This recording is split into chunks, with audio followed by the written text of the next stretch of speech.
estar a último momento, entonces pues vamos a progresar con las presentaciones.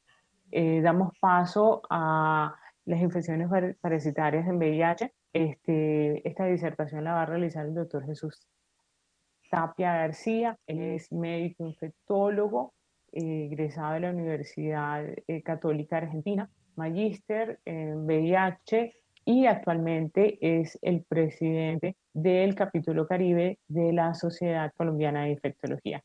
Muy buenos días, doctor. Hola, buenos días. Gracias, Marta, por tu presentación. Bueno, gracias al comité científico y al comité directivo de ACIVIR por invitarnos a esta presentación en esta ya mediodía de hoy. Bueno, me corresponde hablar sobre infecciones parasitarias en HIV.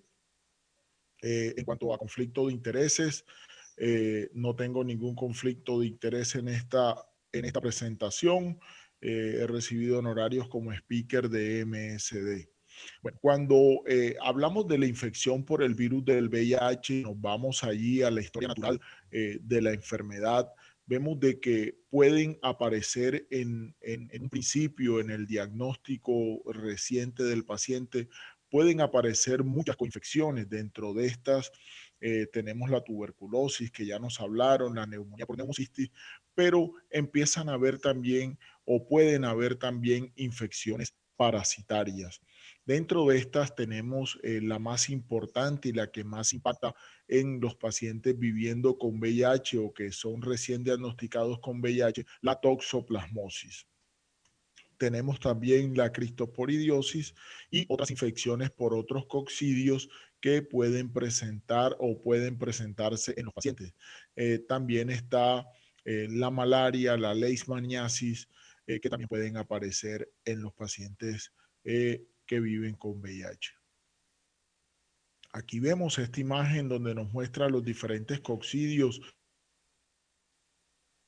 de los pacientes que viven con VIH. Vemos todos estos, están la isospora, la ciclospora, el cristosporidium, el toxoplasma y microsporidium. Con relación a cristosporidium, puede producir en el paciente viviendo con VIH una diarrea grave que inclusive puede llegar a ser mortal. Y en cuanto a toxoplasmosis, tenemos que puede producir en el paciente viviendo con VIH o recién diagnosticado con VIH una neuroinfección, y es la principal causa de neuroinfección en el paciente que vive con VIH o que es recientemente diagnosticado. Vamos a empezar con un caso clínico. Es un paciente masculino de 39 años. Este es un paciente que vimos hace un par de semanas en una de las instituciones donde laboro acá en la ciudad de Barranquilla. Es un paciente con un diagnóstico de HIV. Es una persona que vive con HIV, diagnosticado hace aproximadamente 3 años. El paciente actualmente recibe terapia antirretroviral con tenofovir, entricitabina y atazanavir, ritonavir. Los laboratorios realizados en marzo del año 2020, que nos reportó el programa de seguimiento del paciente, nos habla de que el paciente tiene una carga viral no detectable y que tiene unos CD4 de 397 células. Ingresa a la institución el día 27 de octubre. El paciente ingresa por cefalea y convulsiones. Se ingresa a la institución por servicio de urgencias. Es el primer episodio convulsivo que presenta y refería el paciente una cefalea de más de una semana de evolución. El paciente no tenía ninguna focalización, no tenía déficit neurológico, era un paciente que estaba consciente 15-15, orientado, no había ningún déficit neurológico. Se realiza una tomografía de cráneo, posteriormente una resonancia magnética de cerebro simple y contrastada, es evaluado por el servicio de neurología y vemos estas imágenes que el paciente tiene. Nos reporta el radiólogo que aproximadamente el paciente tenía 80 imágenes de este aspecto quístico.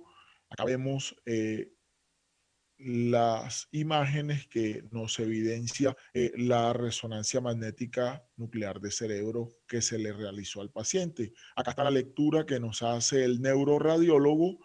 Se le informa que es un paciente viviendo con HIV y él pues nos da a considerar dos opciones. Una que pueden ser enfermedades oportunistas secuelares, como por toxoplasmosis, y también nos habla de que pueden ser lesiones por neurocisticercosis.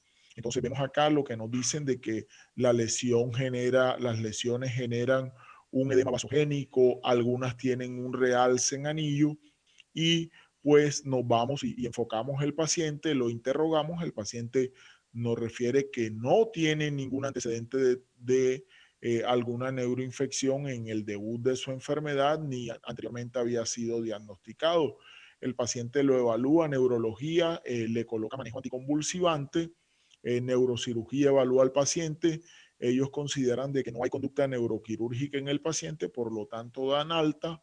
Entramos nosotros como infectología a valorar el paciente, iniciamos una terapia dual con trimetoprim sulfa más clindamicina, y adicionalmente colocamos manejo con albendazol 600 miligramos cada 12 horas. Se le colocó al paciente dexametasona como una terapia coadyuvante, buscando disminuir el edema y la lesión, el edema que está produciendo las lesiones, y parte del manejo de la neurocisticercosis nos invita a que debemos colocar corticoides para disminuir allí riesgos en el paciente. Se le hacen paraclínicos generales al paciente, no tiene ninguna alteración de la función renal ni de la función hepática. Se realiza una inmunoglobulina M, inmunoglobulina G para toxoplasma, las cuales están elevadas las dos. Luego nos vamos acá y realizamos al paciente un coprológico seriado y un coprocultivo, los cuales son negativos. Acá con este tema de neurocisticercosis nos quedamos un poco limitados en la región Caribe en cuanto al diagnóstico de esta patología. Eh, las pruebas moleculares en algunas instituciones no están disponibles, y lo que nos ve abocados a hacer un tratamiento clínico, un tratamiento en base a la sospecha clínica que tenemos con el paciente. En este paciente iniciamos el manejo que les mencionaba acá anteriormente. El paciente tuvo una evolución satisfactoria. Lo egresamos a que completó el tratamiento interinstitucionalmente con el albendazol por 14 días. Lo egresamos posteriormente a completar 21 días de tratamiento con plan de atención domiciliaria con clindamicina. Este paciente pues ha tenido una evolución satisfactoria según el seguimiento que le hemos realizado. Vemos que la encefalitis por toxoplasma es una de las infecciones más comunes que más podemos encontrar en los pacientes viviendo con VIH, ya sea recién diagnosticados o que ya estén en tratamientos. Puede aparecer en cualquier curso de la enfermedad, y no respeta pues el curso allí con relación al valor de los linfocitos CD4. La duración de los síntomas en el paciente puede ser variable. Habitualmente la presentación es subaguda, el paciente puede consultar o inicialmente referir solo la cefalea, fiebre, y ya posteriormente, cuando tiene establecida la lesión, el paciente puede presentar alteraciones en el estado de conciencia, o puede llegar a presentar convulsiones como primer episodio en el paciente. Un paciente que previamente no había presentado ningún déficit neurológico, ninguna convulsión, debuta con esto, se hace la neuroimagen y allí vamos a obtener los hallazgos. Se puede presentar un déficit motor, el cual puede estar ausente hasta en un 10% de los pacientes que padecen esta patología aproximadamente. En cuanto a toxoplasmosis, tenemos que tener en cuenta 5 pilares en el diagnóstico de esta patología. Uno, la epidemiología. Es muy importante conocer si el paciente tiene o ha tenido contacto con animales los cuales pueden ser reservorios potenciales de toxoplasma. Los hallazgos serológicos, que también nos van a orientar, tanto IgM como IgG, sobre si el paciente ha tenido o tiene contacto con el parásito. El cuadro clínico, como les mencionaba anteriormente, que puede ser cefalea, fiebre, y en algunos casos la focalización neurológica. Y ya lo fundamental, el tema de los hallazgos imagenológicos, tener una neuroimagen en estos pacientes es muy importante. Y luego ir viendo el control evolutivo en el paciente. Es decir, iniciamos el tratamiento y vamos viendo o vamos observando cómo evoluciona el paciente con relación al manejo que se le instauró. Pues, nos encontramos allí con la disyuntiva. Estamos frente a una toxoplasmosis, frente a un linfoma. Entonces, en este cuadro encontramos aquí una diferenciación o las diferencias entre las lesiones ocupantes de espacio a nivel cerebral por toxoplasma versus un linfoma.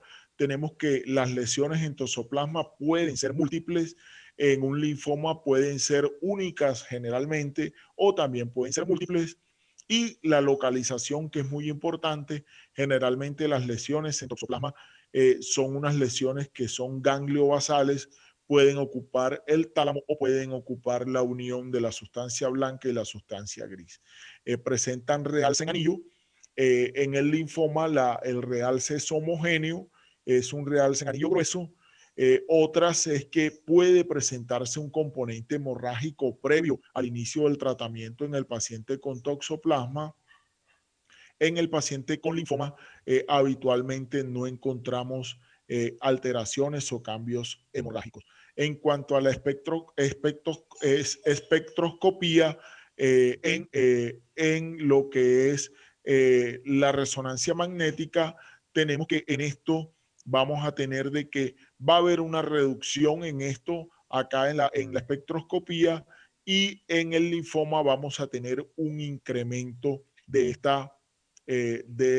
la espectroscopía en lo que es esto. En cuanto a la difusión, tenemos que la difusión en el paciente con toxoplasma va a ser variable, y en el paciente con linfoma tenemos que el paciente va a tener una restricción de la difusión. En la encefalitis por toxoplasma, en el paciente viviendo con VIH, aquí tenemos de que generalmente las lesiones son múltiples. La ubicación de las lesiones pueden ser frontales, temporales, ganglios de la base, lo que ya habíamos mencionado anteriormente, y un 90% de las lesiones presentan realce en anillo. Esta es una imagen de un paciente que también tuvimos recientemente en una institución donde laboro. Tenemos aquí, vemos la lesión que tiene un edema perilesional y vemos cómo hay un realce en anillo. Vemos aquí, esta imagen es de este mismo paciente que tiene ya otra ubicación acá, una lesión a nivel temporal derecha, y esta lesión que es una lesión acá frontal, frontal izquierda. Bueno, estas son imágenes. Aquí vemos si alcanzan a ver acá en un principio. Este es un paciente que coincidencialmente valoré antes de ayer acá en la ciudad de Barranquilla. Paciente que debutó en el año 2019, en el mes de mayo del 2019, ingresó por presentar episodios convulsivos, desgaste, candidiasis oral. El paciente se le inició el esquema con trimetoprim sulfa y clindamicina. El paciente presentó mejoría aproximadamente 2 semanas. Posteriormente, iniciado el cuadro, se envió a casa a un plan domiciliario para que continuara con el tratamiento, pero el paciente nos refirió que en el plan domiciliario no le cumplieron. El paciente reingresa nuevamente a la institución en el mes de junio, y aquí vemos cómo el paciente reingresa con un incremento. Vemos el incremento en el tamaño de la lesión que presentaba inicialmente, y vemos cómo tiene un gran edema perilesional y hay un gran realce en anillo allí en la lesión presentada por el paciente. El paciente actualmente evolucionó satisfactoriamente, tenía un déficit brachiocrural derecho. Aquí vemos que la lesión es izquierda, facio brachiocrural. El paciente antes de ayer que lo valoré tiene una recuperación abrumadora, más de un 70%. Aquí en esta imagen es una imagen donde vemos la comparación de los patrones de afectación que se pueden presentar en los pacientes viviendo con VIH, y aquí vemos cómo Toxoplasma nos habla de que esa masa focal con realce es la ubicación allí típica en estos pacientes. El esquema o los esquemas que nos dan con relación al tratamiento de la toxoplasmosis, vemos aquí, este es un cuadro que nos muestra Mandel, el cual nos muestra que el tratamiento de elección es pirimetamina más sulfadiazina. Este tratamiento normalmente acá en la costa, en Barranquilla y en otras ciudades donde laboro, conseguir pirimetamina y sulfadiazina es muy difícil, casi que imposible. Entonces, el manejo que enfocamos en el caso del grupo donde una de las instituciones donde laboro, enfocamos el tratamiento en base a trimetoprim asociado a clindamicina, que es una terapia calificada como alternativa por diferentes autores. Acá vemos este otro cuadro en donde nos muestra también otras pautas alternativas como tobacona, más la pirimetamina más sulfadiazina. Otros nos muestran pirimetamina más acitromicina más ácido folínico. Aquí el uso del ácido folínico es porque estas sustancias producen un gran cuadro anémico en el paciente, y pues una de las maneras de procurar aminorar el tema de la anemia en el paciente es con esto.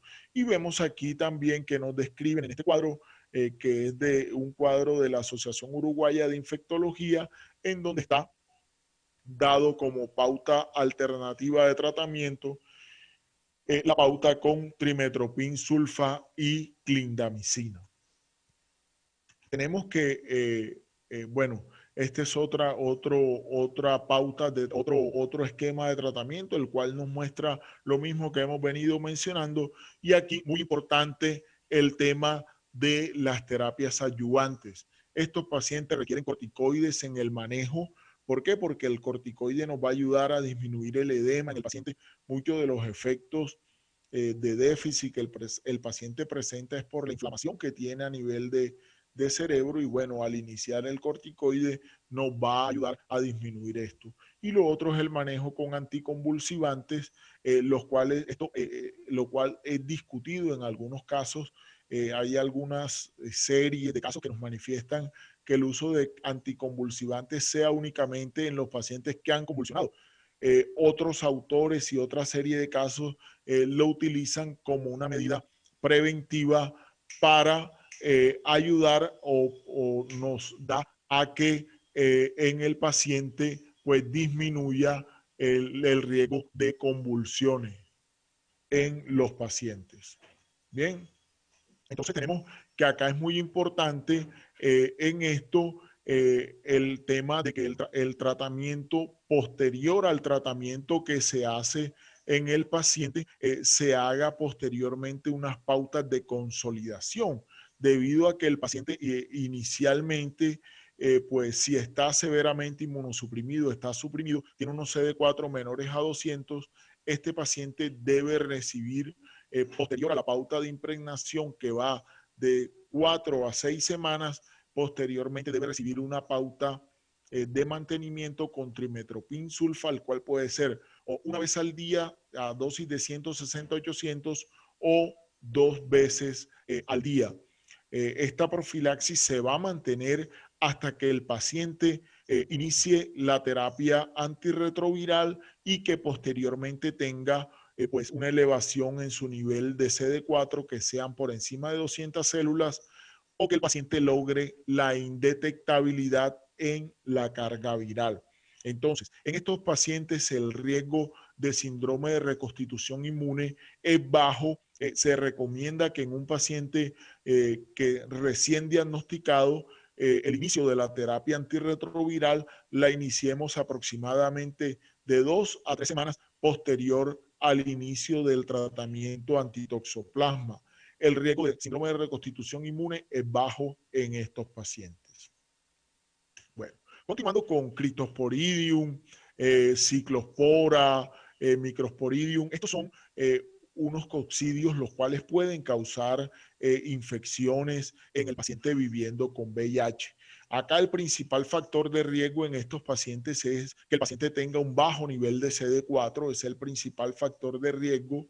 La presentación clínica de estas patologías va a ser síndromes diarreicos crónicos, una enfermedad biliar, pueden llegar a producir, bueno, aquí excusen que me comieron ahí acá, síndromes diarreicos crónicos, puede presentar sobre todo Cryptosporidium, puede presentar en el paciente también una enfermedad biliar y pancreática, es decir, esa colangitis no biliar, no obstructiva, en la que no encontramos, bueno, el paciente viene con una diarrea crónica, aquí acompañado de la diarrea, presenta el cuadro ictérico de inflamación de la vía biliar o alteraciones sugestivas de pancreatitis, pues en este paciente debemos sospechar de que puede tener también o descartar una primoinfección por VIH. Se ha encontrado también que el paciente puede presentar una queratitis también asociada a esta primoinfección por Cryptosporidium. La quimioprofilaxis frente a estos coccidios, no existe una quimioprofilaxis activa frente frente a estos parásitos. Lo mejor son las medidas de control medio ambiental y que el paciente pues tenga un menor riesgo de exposición a estos parásitos. Este es pues el diagnóstico del Cryptosporidium, el diagnóstico de Cryptosporidium. Nosotros cuando vamos o sospechamos una diarrea por Cryptosporidium, generalmente pedimos, no, hay que hacer una tinción de Kim-Jung. ¿Qué es la tinción de Kim-Jung? La tinción de Kim-Jung es un Sil-Nielsen modificado de las heces. Muchas veces preguntan cuando lo pedimos el médico general, los internos, incluso algunas bacteriólogas se quedan, ay, ¿qué es eso, doctor? Entonces, bueno, hay que explicarles en qué consiste esa tinción y que esta tinción es para buscar el Cryptosporidium.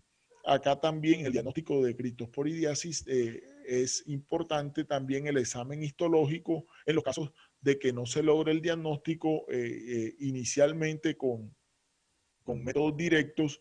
Si se hace una biopsia al paciente, tomar muestras y hacer pues, los exámenes histológicos y de esa manera orientar allí el diagnóstico. Otro método son las tinciones adicionales que podemos usar, que son eosina, hematoxilina y la tinción de Paz. Para la prevención de estas enfermedades parasitarias en el paciente viviendo con VIH, la principal manera de prevenir esto es que el paciente inicie una terapia antirretroviral adecuada. Se han descrito como tratamiento, como ayudantes en el manejo de estas infecciones parasitarias en la criptosporidiosis, el uso de nitazosanida, en ciclospora el uso de trimetropin sulfa o ciprofloxacino, y en microsporidius no hay documentada evidencia fuerte para el tratamiento. Aquí el inicio de la terapia retroviral se ha beneficiado a los pacientes y posteriormente hay algunos estudios que nos hablan del uso de albendazol en estos pacientes. En cuanto a las medidas de prevención, vemos que las mejores medidas de prevención es el inicio de la terapia antirretroviral, no exposición a aguas recreacionales, piscinas, jacuzzis, debido a que estos parásitos, los huevos de estos parásitos pueden estar allí, evitar el consumo de mariscos crudos, evitar las prácticas sexuales o banales sin protección de barreras de látex y el lavado de manos, que es otra de las medidas de prevención eficaces en estas patologías. La cisticercosis es otra enfermedad parasitaria que puede estar en los pacientes viviendo con VIH. Esta es una imagen también de un paciente que tuvimos en algún tiempo en una de las instituciones. El paciente consulta por convulsiones, pérdida de peso, una diarrea crónica, solicitamos una neuroimagen, nos encontramos con esta imagen, con estas imágenes y posteriormente pues le solicitamos al paciente la prueba de HIV pues y encontramos que el paciente pues tiene un ELISA positivo, pues lo encaminamos al programa de atención integral y bueno, el paciente ingresó al programa y pues se encuentra en seguimiento.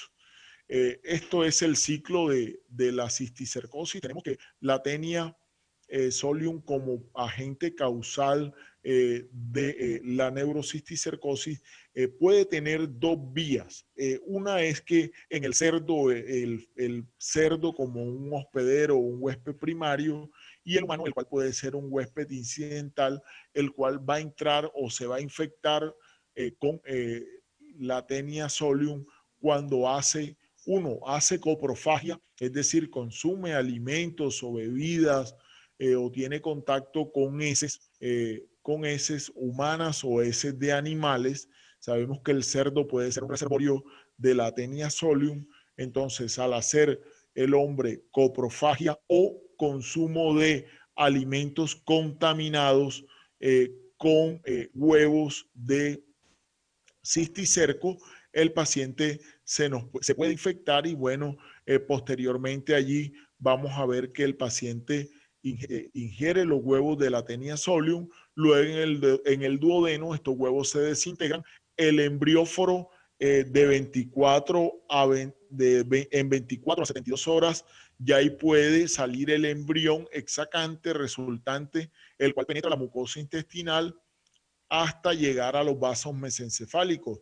De allí el parásito, el embrión es arrastrado por el torrente sanguíneo hasta cualquier órgano y teniendo predilección por el sistema nervioso central.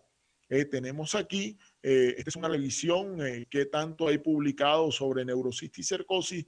Esta es una revisión a la bibliografía que hace Omar Herrera Vázquez sobre la bibliografía de neurocisticercosis y encontramos que en esta revisión, en este metaanálisis que revisa la literatura, encontramos que la neurocisticercosis, la presentación clínica que podemos tener en el paciente, tenemos aquí que se compara el paciente VIH negativo y el paciente VIH positivo y tenemos que la presentación clínica de esta patología va a ser variable desde cefalea, alteraciones en el estado de conciencia, algún déficit focal o puede tener inclusive hasta datos de hipertensión endocraniana. Vemos que la presentación aquí en el paciente HIV y en el paciente no HIV, la presentación va a ser una presentación, la presentación de los síntomas,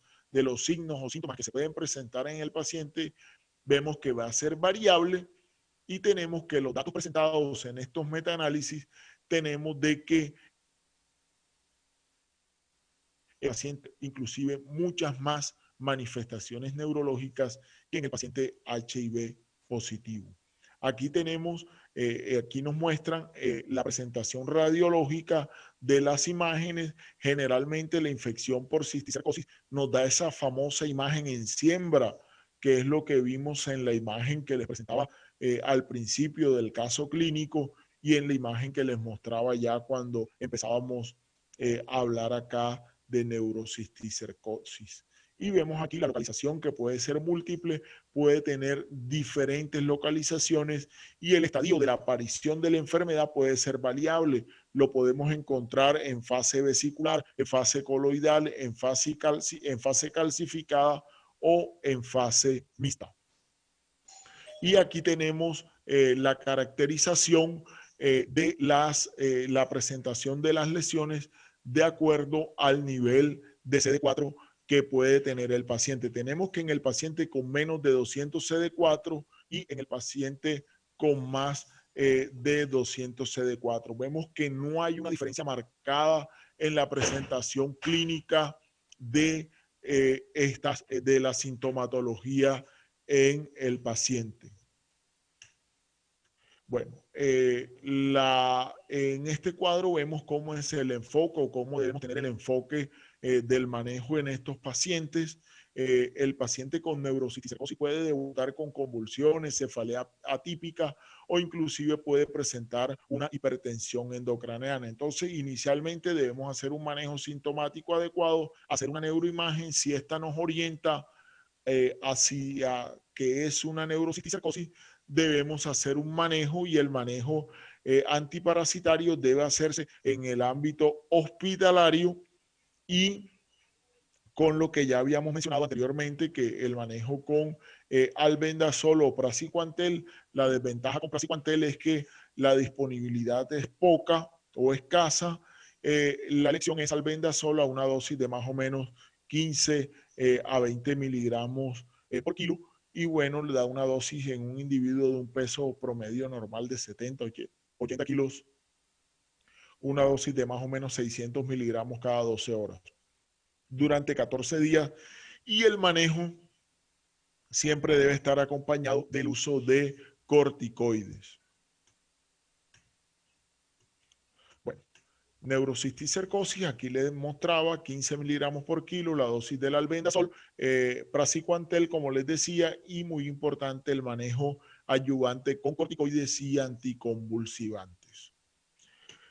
Otras infecciones parasitarias que podemos tener en los pacientes que viven con VIH, tenemos la malaria, para la cual existe una profilaxis primaria o se puede dar una profilaxis primaria en los pacientes que viven con HIV, que van a estar expuestos o que se van a exponer a malaria, al vector de la malaria.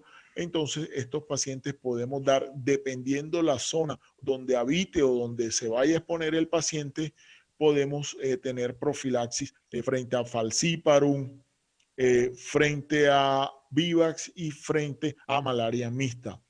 Acá está los medicamentos que podemos utilizar.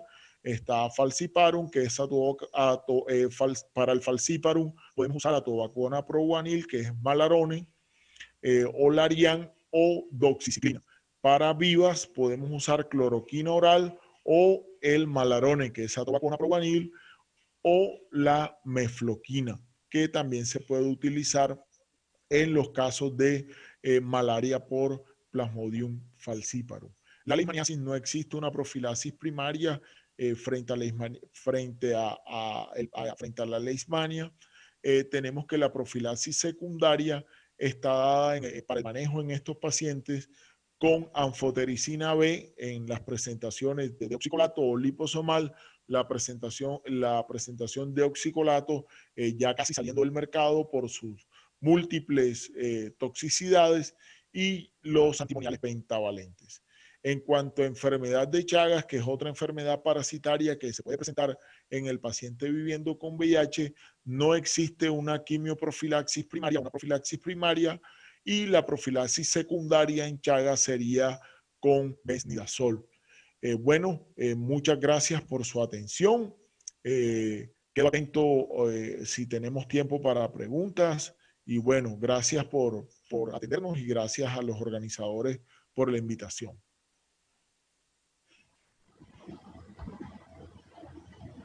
Muchas gracias, Jesús. Excelente, muy interesante. Estamos hablando de tu experiencia con los pacientes con toxo cerebral. Pues obviamente no tenemos ciertas opciones en tratamiento. O sea, a veces nos quedamos cortos. Yo siento que nos hemos quedado cortos en tratamiento por algunas alternativas en otros lugares.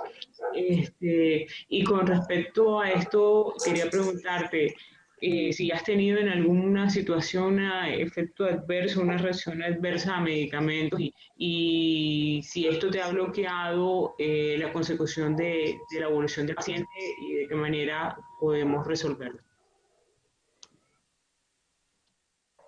Sí, Marta, uno de los principales efectos secundarios que hemos tenido es con algunos pacientes que presentan algún tipo de reacción alérgica a trimestoprim. Con clindamicina es muy raro.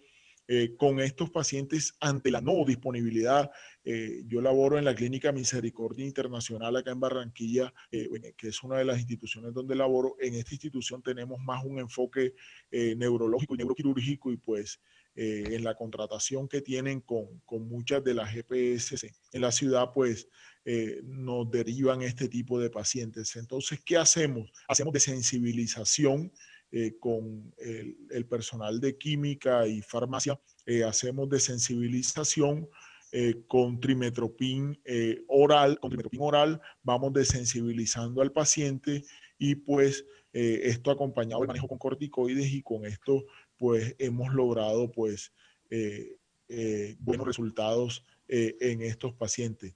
Con clindamicina muy raro que el paciente tenga un efecto adverso o un efecto contrario allí con el manejo. Muchas gracias.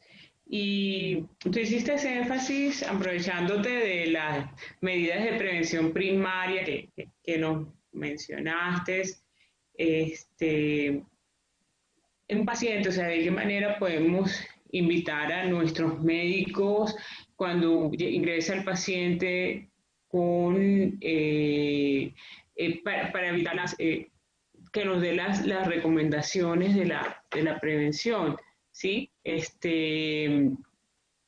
¿Cómo le abordamos a este paciente? Porque bueno, muchas veces los pacientes de VIH cuando llegan a la primera consulta, algunos llegan a una situación bastante crítica si llegan a internarse, obviamente en el caso de, por ejemplo, de afecciones por diarreas crónicas de mucho tiempo. Entonces, el abordaje inicial a las recomendaciones de esa prevención primaria en este tipo de pacientes. Y también con respecto a ese abordaje que damos, también te quería preguntar mismo en esto, las diferentes opciones de impresiones diagnósticas fuera de la infección parasitaria, en el paciente diarreico específicamente. ¿Sí me Sí, escuchaste? sí, claro, te estoy escuchando. Mira, Ah, en cuanto a la prevención en el paciente viviendo con VIH, si tenemos inicialmente, nosotros cuando tenemos el paciente de reciente diagnóstico que nos ingresa, uno de los laboratorios que solicitamos de entrada son los CD4. Esto nos va a orientar y nos va a dar una pauta sobre qué pensar, en qué orientarnos en este paciente. Si es un paciente con menos de 200 CD4, hemos tenido pacientes llegando con 8, con un CD4. Obviamente en estos pacientes pues están inmunosuprimidos severamente y podemos tener muchas infecciones oportunistas. En cuanto a la diarrea en el paciente con VIH, vemos que en el inicio allí, vemos que en algunos médicos generales el manejo es darle antibióticos. Encontramos pacientes con ciprofloxacino, metronidazol, ceftriaxona. Entonces la diarrea en el paciente con VIH es un manejo diferente que tenemos que hacerle a esta diarrea. Recordemos que uno de los principales santuarios del virus del VIH es el plato digestivo. Y esta diarrea inicialmente en el paciente severamente inmunosuprimido, que estamos en esa primoinfección, esa diarrea puede ser por el propio virus, una diarrea por el propio virus por VIH que se ha alterado, se ha alojado allí y que ha dañado esas austras y esa flora, ese epitelio allí a nivel digestivo y obviamente va a haber una mala absorción y puede haber una diarrea. Lo otro, ya el enfoque que le damos en cuanto a prevención es al paciente cuando egresa, limitarle el consumo de mariscos o pescados crudos, sushi, sobre todo la ostra, es algo que le decimos al paciente que no lo puede consumir y sabemos que la ostra se cría sobre todo en agua limpia, se consume cruda y eso estaría contraindicado, el consumo de sushi y esto. Le recomendamos al paciente hasta que no eleve CD4 que no visite piscinas, jacuzzis, este tipo de sitios o bañarse en ríos, cascadas. ¿Por qué? Porque puede tener pues allí un alto riesgo de algún tipo de infecciones. El consumo de lácteos, generalmente le recomendamos que el consumo de lácteos sean lácteos pasteurizados. El tema, sobre todo en el hombre que tiene sexo con hombres, le recomendamos en el tema de las prácticas sexuales anales, oroanales o anales con penetración, activos o pasivos, el uso de barreras de látex para de esa manera disminuir el riesgo también de infecciones parasitarias en estos pacientes. Bueno, muchas gracias Jesús, excelente y bueno, eh, muy satisfecha Bueno, con... gracias a ustedes por la audiencia y bueno, y al comité organizador por invitarnos y bueno, gracias. Bueno, saludos y gracias, excelente.